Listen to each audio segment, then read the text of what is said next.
Hi everyone, and welcome back to the channel. My name is Brittany of BrittanyJJones.com. If this is your first time tuning in, welcome to the channel. I hope that you will like what you see and subscribe below for more. In today's video, I'm going to be sharing with you all some new fabrics, some new patterns, some new sewing tools and notions, and I'm really excited about it. So let's just go ahead and get started. The first thing that I'm going to share are the patterns. So I recently got these patterns here in the mail. These are some patterns from the new Vogue and McCall's collection. The first one here is Vogue 2064. I told you all in the previous video that I love this dress. And I was really excited to make it. So I already have the pattern pieces cut out and I went and grabbed some fabric today to make it. So let me grab the fabric. So I'm gonna make it out of this olive green fabric here. This is a rayon jersey. And one of the fabrics that they recommend on the back of the fabric is a jersey or a matte jersey as well as interlock. So I got a rayon jersey. Again, I just picked this one up here. I thought I had enough fabric in my stash already, but for view A, which is the shorter view, the one here in brown, it's 4.5 yards. And so the longest one here is 6 3/8. I don't have that much fabric yardage. So I went to the store and I just grabbed this again, as well as the 30-inch invisible zipper, which my store did not have a 30-inch invisible zipper. I think I got the largest size they had was a 22. And since this does say cut to fit, I'm hoping I can get away with the 22. We'll see, but that's what I got. I did go ahead and look over the pattern instructions too, and it seems really easy. All you need to do, honestly, is know how to install a zipper. If you can install an invisible zipper, then you should be good to make this dress. So yeah, I'm really excited about this one. My plan is to start working on the sew along this weekend so I can have this up next week for you all. So again, this is Vogue 2064. Really excited about this one. Another pattern I got was Vogue 2070. I told you all I love these shorts on this pattern, so I have this one. I also have Vogue 2072. Love. Vogue 2074. Love. Vogue 2069. You may be thinking, Brittany, this is just a skirt, but I really do like how the split is on this skirt. I also like that it has a welt pocket in the back, belt loops. I just think it's really nice. So yeah, I got this one more so for the details on it, not just for it being a skirt, but I do like the details on this one. The last Vogue is 2063. I thought about going with this one for the Marine Corps birthday ball, but I don't know, the more and more I looked at it, I was a little kind of like worried if obviously I could fit it so that it stays around my shoulders, but I just didn't want to be fidgeting with anything. And I also didn't want to worry like, what were my boobs doing? Were they moving? Like, what's happening? I don't want to be thinking about that. So I love this dress though. And I do hope that, you know, I make it for something or have another occasion where I can wear it too. But yeah, this is still another one that I like, Vogue 2063. And then I have two McCalls. This one here is McCall's 8528. Love this little dress. Thought it was really cute. And also McCall's 8532. Got this one as well. And I really do love view A on this. I really do like kind of the shorter length jacket. So those are some of my new in patterns that recently came. Next, I got a box in from Metler Thread. I just recently kind of learned about Metler Thread from social media. I see a lot of people sharing about them and their products. So I actually ordered 3 spools of their elastic thread called Sheerflex from, is it Sheerflex or Seraflex? I ordered 3 spools of that from Amazon and I tested it out on social media. So this thread is an elastic thread that you can put in the top needle as well as in the bobbin. It's not like the elastic shearing thread. This is thread that you can put again in your top needle and in your bobbin, and you can sew using a straight stitch on knit fabric. And so I tested it out. It worked. I really was surprised by it. And so they sent me some more spools and I'm just so thankful for it. Like, they don't have to send me anything. So again, I'm really grateful that they sent these to me so I can play around with some more colors, more projects, and just kind of test out the threads. I'll give you all a close-up of those, of the colors that they sent. I also have like a little ruler here, a little notepad. This is like a little kind of booklet of all of their assortment of threads. I also have some more samples of threads here. So this is like a poly sheen sample if I want to try that. So Really thankful and grateful. Shout out to Metler Thread. Really grateful for this box. I'm excited to test some of these out. If you all are interested, I'll put a link down below for you to go check out their assortment of threads. But again, this is the Flex one, so it's an elastic thread, and you can use it on knit fabrics using a straight stitch, and you don't have to use a zigzag stitch with it. And so, yeah, I love that. So that's the second thing that I recently got in. Again, thank you so much, Metler Thread. That's so nice. Next up, I finally purchased something that has been on my wish list since I knew it existed. Is it necessary? No. I think you can absolutely make what this machine does without the machine. I know you can. I've seen many people do it on social media, but this is just something that I wanted. I wanted to add it to my sewing room, and so I finally did. I got the bias tape maker. I ordered this, so I purchased this myself from Simplicity, and I'm so excited. Like I said, you can absolutely make bias tape without this machine.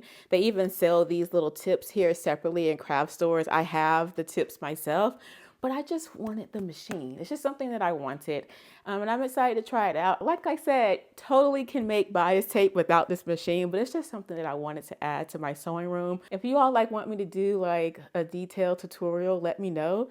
I'll be happy to learn more about the machine while you all watch, because I know nothing about it, okay?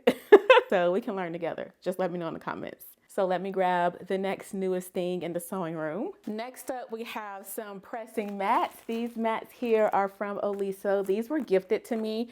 I have 3 of them. And what I really do like about these is that you can connect these together and end up with a really nice long mat on your cutting table. And so my hope is to start kind of showing the pressing steps in my videos with these mats on the table, so I don't always have to go over to the ironing board and press off camera. I can just pull these on up under the camera. You all can see me pressing. So really excited about these. I already have 2 of them, and I have them on the corner of my table now with my mini press and iron. So I do use these already. I can say that if I have it up on the highest setting and I'm using the steam, I do get a little bit of moisture kind of on my table from up under the mat, but nothing crazy. But yeah, really excited again to work with these. Thank you so much, Oisa, for sending these. So now I have 5 total. And so that'll give me a really big working space. So again, I can start sharing the pressing portion on camera instead of off camera. So thank you so much, Oisa, for sending these over. Again, I'm always so grateful when people send me stuff, y'all. People don't have to send me anything. What? So when people send me things, I am thankful and I'm grateful for it. So thank you, Oisa. All right, friends, next up, let's talk fabric. So I recently went to the fabric store. Let me show you all what I purchased. So in addition to this green knit that I got for the Vogue dress, I also got this tweed fabric here, and I love it. I love it, love it, love it. I got 3.5 yards of this. I honestly don't know what I'm going to make with it, but it was 40% off.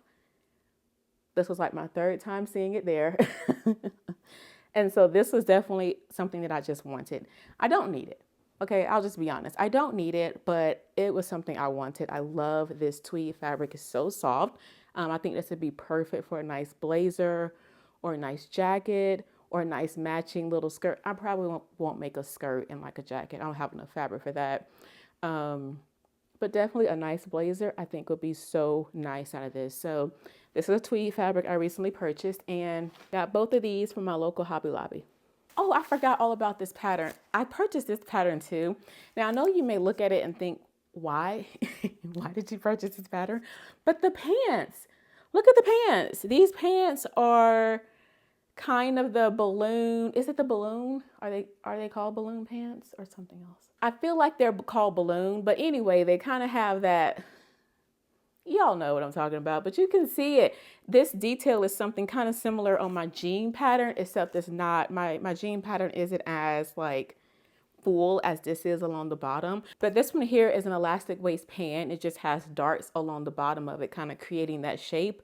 I love that style of pant. I love that these are elastic waist, so you could just pull these on. You don't got to worry about front fly zippers and all those things. I don't even know if it has pockets. It doesn't look like it does, so you can definitely add pockets to this. But if you kind of want to try that whole trending style of pant, but you don't want to go through all of the front fly zippers, etc., to make a nice pair of jeans, if you just want to be pull-on pant, these are it. like, just slide the apron out of the way. And I saw these peeking out from under that apron. I was like, what is under that apron, ma'am? Yes. So I'm excited to make these pants, y'all. I'm absolutely going to make these. These are just too cute. This is Simplicity 9907. And I found this in Joann's. They were $2.99. So I grabbed this while I was in there. Okay, next up, I grabbed this cable knit fabric. I feel like every year this cable knit comes out around this time. But I love it every year. I have not purchased it in this kind of gray, but I love it. And I want to make a nice matching knit set. I don't have a pattern in mind just yet. I just know I want to make a kind of a maxi length skirt and some kind of top. That's where I'm at on it. And I'm going to make it. I got 4 yards, so I definitely have plenty to do a matching set. So yeah, got this fabric recently. These brown fabrics. So this one right here is a rayon. This is a lining. I got this rayon to be the lining for this faux suede. Let me hold them up. Not all together. So this is a faux suede. Love this. So soft. But I really want to make a nice long blazer, kind of one that like hits at the knee. And I want to have like some lace pants or a lace skirt peeking out from under it. I just love that look. I absolutely love that look. I like screenshotted someone last year. She had on like a blue lace skirt and she had an oversized sweater on. I loved it, but I never got around to making it. And so this year I was walking through Joann's and I was like, oh, the lace. So I think I'm gonna do the lace either again out of pants or out of a maxi skirt. And I want the faux suede to be a nice long blazer because I needed to cover my bottom completely. I have this and I have some rayon to kind of line this with. So that's the plan. That is the plan for these 3 fabrics.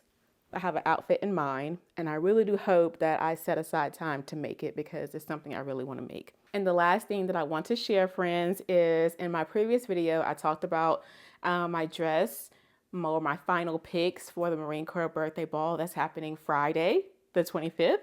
And so you all sounded off in the comments on ones that you think I should consider. I brought those to Jerome and Jerome picked. He actually picked 2 patterns, but one of them didn't go up to my hip measurement on the pattern. So I was like, guess we got to go with the other one. Oh, Reliable, friends. Oh, Reliable is back again. I made this dress, I know, twice already for the ball, but she's just a winner. And I love it. I feel great in it. I feel confident in it. I'm not fidgeting with anything with it on, and Jerome likes me in it. So it's a win-win for me. This time though, let me grab it. This year though, I went with a black velvet. Last year I made it out of a black ponte, but I'm back to my velvet ways. And I love the way this one turned out. This year I opted to do like a blind hem instead of, just stitching it on. So I blind hemmed it all along the bottom of the dress as well as the sleeves.